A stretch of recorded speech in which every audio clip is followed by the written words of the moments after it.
Hi అండి, welcome back to our channel సరీస్ kitchen. ఈరోజు మన ఛానల్లో స్పెషల్ రెసిపీ వచ్చేసి బంగాళదుంప కారం.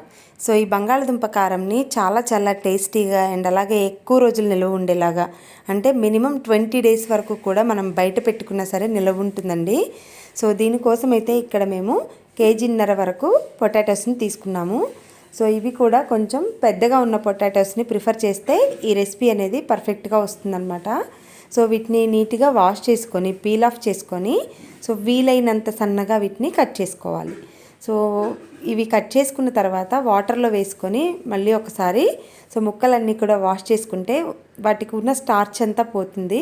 అండ్ ఒక తడి క్లాత్ మీద కాసేపు ఆరబెట్టుకున్న తర్వాత సో డీప్ ఫ్రైకి సరిపడా ఆయిల్ని పెట్టుకోండి, స్టవ్ వెలిగించుకొని. సో ఇలా ఆయిల్ పెట్టుకున్న తర్వాత దీన్ని హై ఫ్లేమ్లో అస్సలు పెట్టకూడదండి.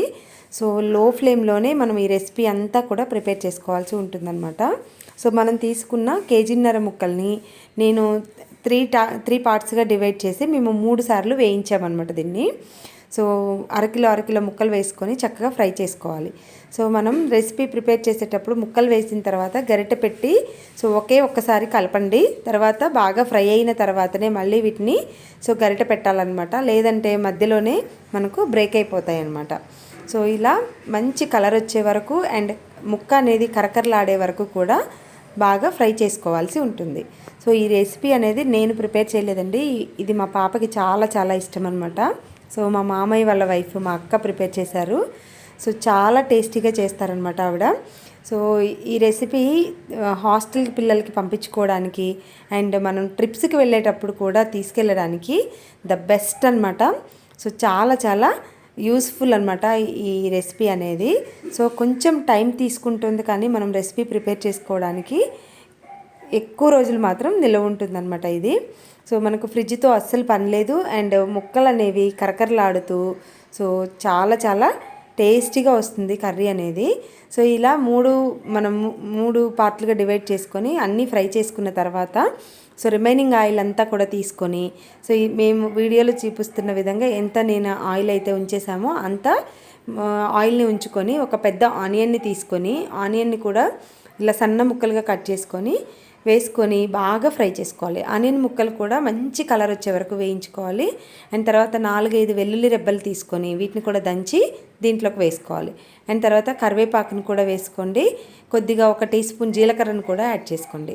ఇలా చూసారు కదా, మనకు ఆనియన్స్ అనేవి మంచి బ్రౌన్ కలర్ వచ్చిన తర్వాత ఇప్పుడు మనం తీసుకున్న పొటాటో ముక్కలన్నిటిని కూడా వేసుకోవాలి. సో 1.5 కేజీ పొటాటోస్ కూడా చూడండి మనకు ఎంత తక్కువ క్వాంటిటీ అయ్యాయో డీప్ ఫ్రై అయిన తర్వాత. సో వీటన్నిటిని కూడా లో ఫ్లేమ్లో పెట్టుకొని మళ్ళీ కాసేపు ఫ్రై చేసుకోవాలి. సో ఇలా మనం లో ఫ్లేమ్లోనే ఈ రెసిపీ అంతా కూడా ప్రిపేర్ చేసుకోవాల్సి ఉంటుంది. ఇలా కొద్దిగా ఫ్రై అయిన తర్వాత ఒక 4-5 టేబుల్ స్పూన్ల వరకు మేము కారంని అయితే వేసామండి. సో మీకు కారం అనేది కొంచెం తక్కువ కావాలి అనుకుంటే తక్కువైనా వేసుకోవచ్చు. సో ఉప్పు కారం అనేది పర్ఫెక్ట్గా సరిపోతేనే మనకు ఈ ఫ్రై కూడా టేస్టీగా ఉంటుంది. అండ్ తర్వాత మనకు సరిపడా ఉప్పుని, 1 టీ స్పూన్ జీలకర్ర పౌడర్ని అండ్ 1 టీ స్పూన్ ధనియా పౌడర్ని కూడా వేసుకొని లో ఫ్లేమ్లో పెట్టుకొని బాగా కలుపుకోవాలి. సో కారం అనేది కొంచెం మగ్గే వరకు ఉంచుకోవాలన్నమాట.